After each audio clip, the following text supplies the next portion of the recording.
Assalomu alaykum. Bugungi videomiz Flutterni yangi o'rganmoqchi bo'lganlar uchun yoki o'rganayotganlar uchun qo'llanma video bo'ladi. Ya'ni Flutterni boshlang'ich darajadan professional darajagacha olib chiqishda, o'rganishda nimalarga e'tibor berish kerak, nimalarni o'rganish kerak, qay tartibda o'rganish kerak, mana shular haqida suhbatlashamiz. Video oldidan ogohlantirib aytib qo'yaman. Bu videodagi siz barcha so'zlarni, tushunchalarni bilishingiz shart emas. Chunki bu yerda ko'p yangi narsalar siz uchun bo'lishi mumkin va bu tabiiy holat. Men bu yerda aytib o'tayotgan narsalarimni qisqacha tushuntirib ketishga ham harakat qilaman, lekin har bitta narsani biz detalni bitta sanab, tushuntirib, ichiga kirib o'tirmaymiz. Sababi agar biz o'rganish kerak bo'lgan narsalarni hammasini bitta sanab o'tadigan bo'lsak, videomizni davomiyligi soatlab cho'zilib ketishi mumkin. Shuning uchun xudo xolasa bu videoni har bitta o'rganish kerak bo'lgan qadamlarni kengroq olib qarab, gapirib, tushuntirib o'tib ketishga harakat qilaman. Qani bo'lmasam, boshladik. Xo'p, birinchi navbatda siz dasturlashni asoslarini o'rganib olishingiz kerak bo'ladi. Flutterni o'rganmoqchimisiz? Albatta dasturlashni mantig'ini, tagidagi mag'zini birinchi navbatda tushunib oling. Sizda poydevor qanchalik mustahkam bo'lsa, shunchalik boshqa keyingi tushunchalarni o'rganishingiz ham osonlashib boradi. Variable'larni yaxshilab o'rganing. Variable'lar bizga ma'lumotlarni boshqarishda yordam beradi. Functionlarni o'rganing. Functionlar bizga kodlarni bloklarga ajratib olib, ularni qayta xohlagan joyimizda ishlatishimizga yordam beradi. Conditionlar bu bizga har xil vaziyatlarda kodimizni turlicha yurg'izishga, ishlatishga yordam beradi. Looplar bitta kodni qayta va qayta yurg'izishga yordam beradi. Ya'ni umumiy holatda conditionlar va looplar bizga dasturimizni, kodimizni oqimini boshqarishni o'rgatadi, ya'ni yordam beradi shunda. Object oriented programming asoslari, ya'ni object oriented programming bu objektga asoslangan dasturlash. Dart ham object oriented programming hisoblanadi. Bunga biz bu yerda klasslarni o'rganishimiz kerak. Klasslar bu Dartni yuragi, objektlar, inheritancelar, bular juda ham muhim hisoblanadi.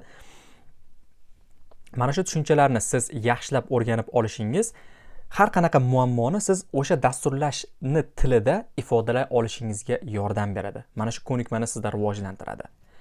Xo'p, ana endi undan keyin siz eng muhim stepga, eng muhim qadamga o'tasiz. Bu Dart tilini, ya'ni Dartni masteri bo'lish.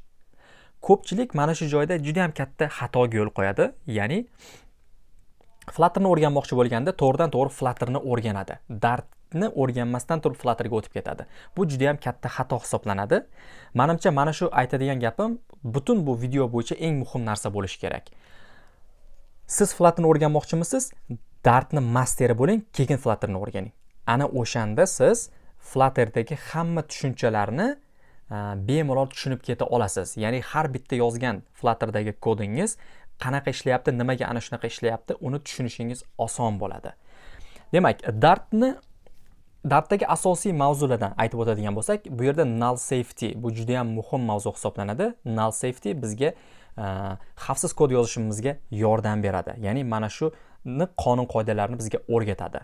Object oriented programming bu haqida gaplashdik yuqorida, ya'ni klasslar, objektlar haqida. Ana shularni o'rganish. Pattern matching bu ham juda ham muhim hisoblanadi. Pattern matching ayniqsa hozir Dartni oxirgi yangi versiyalarida records degan yangi anaqalar chiqdi, ya'ni tushunchalar chiqdi. Bu tushunchalar bizga pattern matchingni yanada chuqurroq qilish, yanada kuchliroq holatda nima deydi, ishlatishimizga yordam beryapti.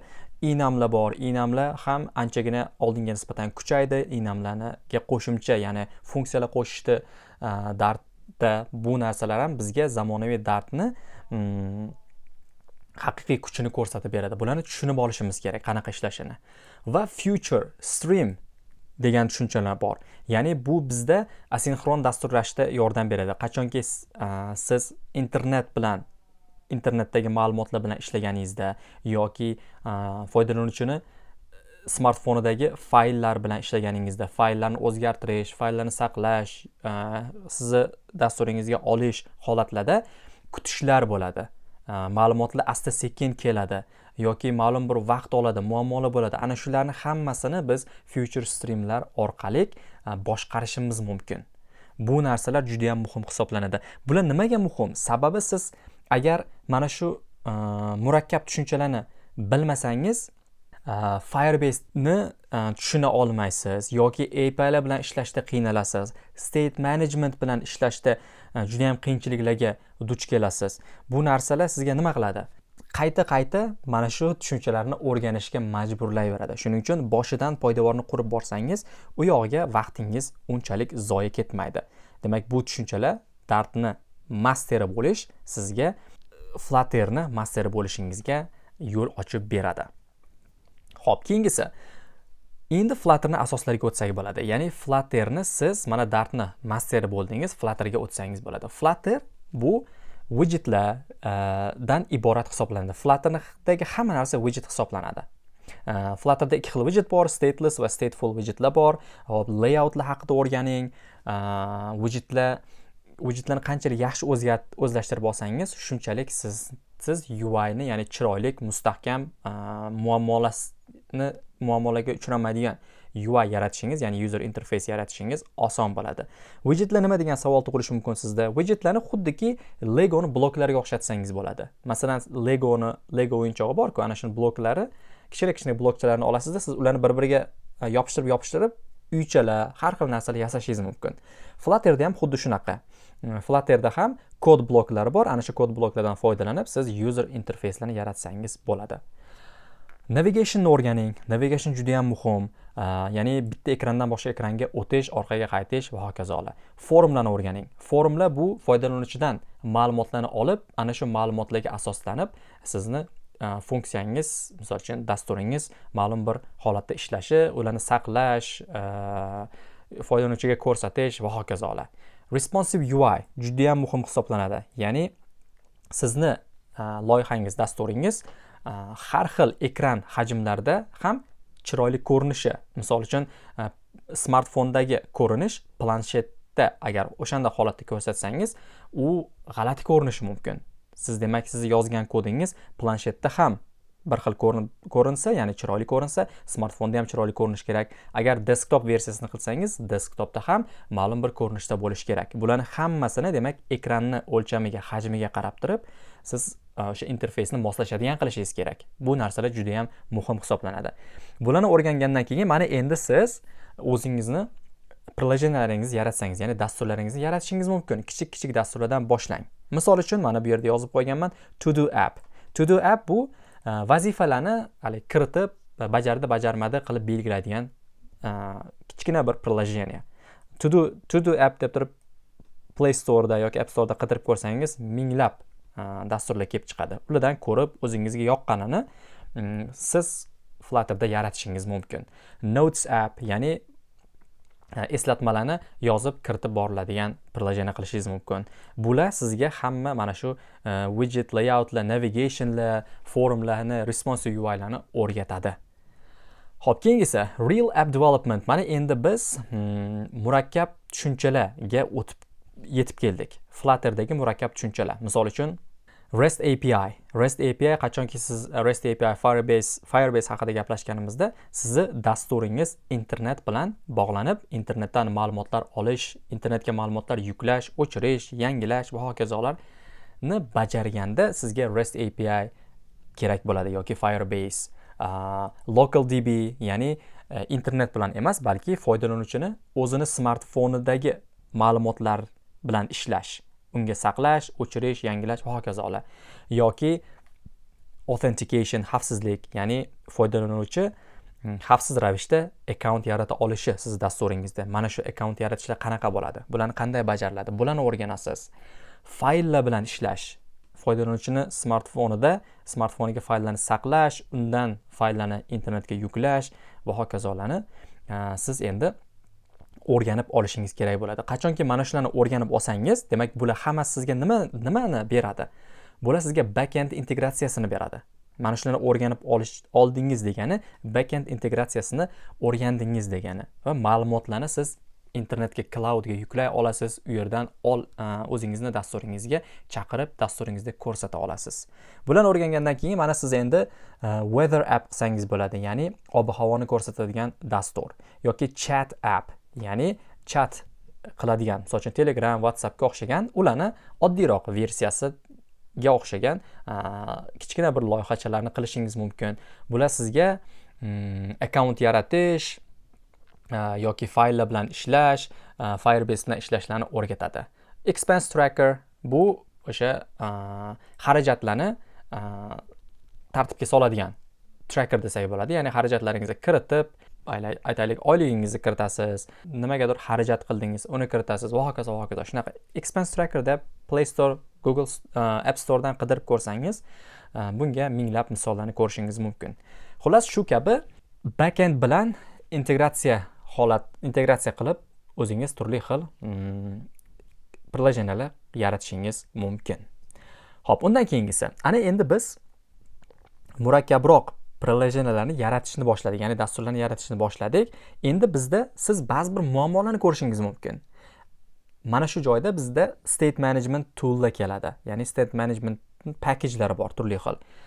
Misol uchun aytaylik, siz boshida shunchaki set state bilan ishlagan bo'lishingiz mumkin. Set state endi sizni dasturingiz kattalashgan bo'lsa, ya'ni proyektingiz katta bo'lib ketganda, set state o'zi kodingizni juda ham spagettiga o'xshatib yuboradi. Bu holatda Riverpod, Block yoki Qubit kabi professional dasturchilar ishlatadigan, professional loyihalarda ishlatiladigan zamonaviy state management solutionlar, ya'ni yechimlari bor. Ana shulardan foydalanishingiz mumkin. Bular sizga nimani beradi? Bular sizga clean architecture beradi. Ya'ni toza arxitektura. Bu sodda qilib aytganda clean architecture, repository pattern, DI, dependency injection va hokazolar, bular hammasi tartibli kod yozishga yordam beradi.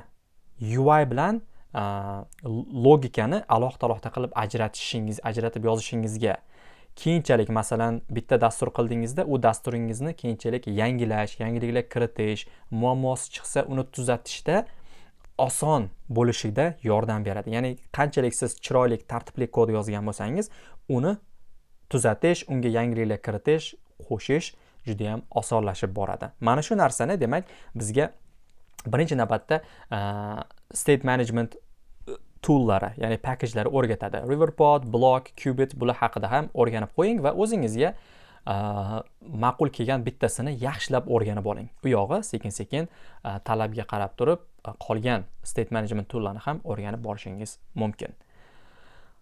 Xo'p, endi advanced skill'lar haqida gaplashamiz. Shunchaki Flutter'da UI ni yaratganingizda chiroyli UI lar yaratishingiz mumkin. Endi bu yerda animationlarni ham o'rganib olasiz albatta. Shuncha prilojeniya qilgandan keyin animationlar ham ozmoz o'rganib o'zingizning dasturlaringizda, ya'ni yaratgan loyihachalaringizga qo'shgan bo'lishingiz mumkin. Lekin animationlar juda ham murakkab hisoblanadi. Bularni yaxshilab o'rganib olishlik juda ham muhim, sababi animationlar eng katta performance optimizationga to'sqinlik qiladigan narsalardan hisoblanadi. Sababi animatsiyani qanchalik siz optimallashtirmagan bo'lsangiz, animatsiyangiz chiroyli, juda ham prilojeniyani, ya'ni yaratgan dasturingizni chiroyli ko'rsatishi mumkin, lekin u optimallashtirilmagan bo'lsa, sizni dasturingiz yaxshi ishlamaydi. Misol uchun foydalanuvchi har xil qotishlarni ko'rishi mumkin, sizni dasturingizdan chiqib ketib qolishi mumkin. Bu narsalar demak animatsiyalarni yaxshi implement qilmaslikdan bo'ladi. Demak, performance optimization ham shu yerga kelib taqaladi, o'ta ham muhim hisoblanadi. Offline first apps, ya'ni internet bo'lmaganda ham sizni prilojeniyangiz ma'lum bir darajada ishlay olishi. Native integration, bu o'sha native platformalar, ya'ni Android, iOS bo'lsa, ana shundagi, misol uchun GPS deylik. Siz prilojeniyangiz GPS dan foydalanadi. GPS ni ham misol uchun prilojeniyangizga qo'shmoqchimisiz? Native integration, integratsiya bo'lishi kerak. U yoqdagi Android, iOS platformalari bilan, tagidagi platformalar bilan integratsiya qila olish, bu ham muhim hisoblanadi. Testing juda ham muhim. Integration tests, unit tests kabi test qilish yo'llari bor. Ana shular ham juda ham muhim hisoblanadi, sabab u sizga sifatli kod yozishingizni kafolatlaydi. Xo'p, endi avvallari siz dasturni yaratardingiz, Play Store, App Store'ga shunday yuklardingiz, bo'ldi, tamom edi. U yoqda unchalik ko'p unaqa toollar, ko'p narsalar, ya'ni ko'p narsalar talab qilinmagan dasturchilardan. Hozirda avtomatlashtirish o'ta ham muhim bo'lib ketyapti.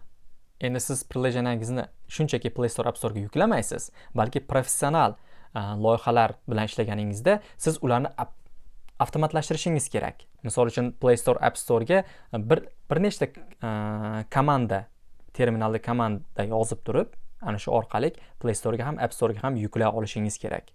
Va GitHub ham o'ta ham muhim. Bular version control system deyiladi. Ya'ni bularni ham o'rganib qo'yishingiz kerak. Crash Analytics juda ham muhim. Ya'ni sizni prilojenangiz foydalanuvchilarni smartfonida qanday ishlayotganini kuzatib borsangiz bo'ladi. Bu Play Store, App Store bu haqida ma'lumotlarni o'sha platformalarda o'zi ko'rsatadi. Ma'lumotlar bor. Har xil chartlar, graflar bo'ladi. Ana shularni kuzatib borib, siz chiqayotgan muammolarga qarab turib, doimiy ravishda siz dasturingizni takomillashtirib, o'zgartirib, muammolarni to'g'rilab borishingiz mumkin. Xo'p, endi oxirgisi biz juda ham ko'p Flutter o'rganmoqchi bo'lganlar yo'l qo'yadigan xatolar haqida gaplashamiz. Birinchisi tutorial hell. Mana shunaqa tushuncha bor. Tutorial hell bu siz YouTube'da yoki boshqa shunaqa platformalarda video darslarni ko'rib, shular bilan birgalikda kod yozib, doimiy mana shu narsaga o'rganib qolasiz. O'zingizni miyangizni ishlatib, funksiyalar yozib, o'zingiz mustaqil ravishda dasturlar yaratmasdan balki faqat video darslar ko'raverasiz. Bu narsa sizni o'sishingizga to'sqinlik qiladi. Tushunchalarni, nazariyalarni yaxshilab oling, o'rganing, amalda o'zingiz mustaqil ravishda qo'llang. Xatolarga yo'l qo'yasiz, juda ko'p muammolar chiqadi. Haftalab kerak bo'lsa bitta muammoda qolib ketasiz, lekin sekin-sekin hamma muammoga yechim topiladi. Keyingisi Dartni o'tkazib yuborish. Bu haqida gapirdik. Dartni o'rganmasdan siz Flutterni o'rganmasligingiz kerak.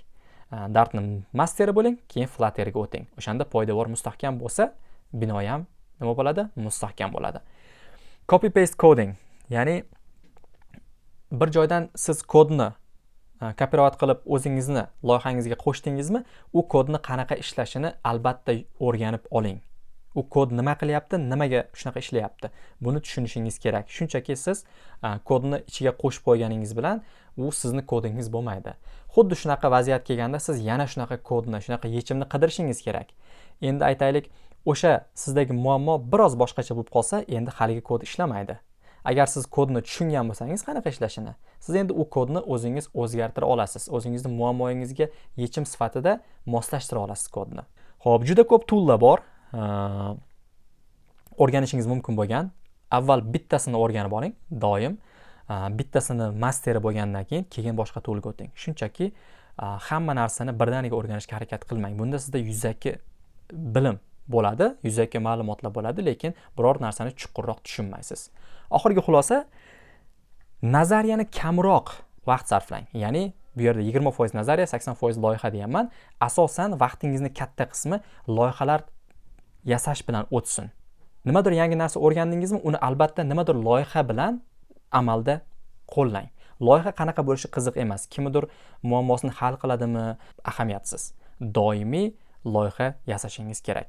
Bu video ba'zi birlar uchun juda ham zerikarli tuyulgan bo'lishi mumkin, lekin agar siz mana shu oxirigacha yetib kelgan bo'lsangiz, demak Flutterni o'rganishga qat'iy kirishgansiz. Umid qilamanki, bu videoda aytib o'tgan narsalarim sizni keyingi qadamlaringizda poydevor bo'lib yordam beradi. Agar video sizga ma'qul kelgan bo'lsa, kanalga albatta obuna bo'lishni unutmang. Salomat bo'ling.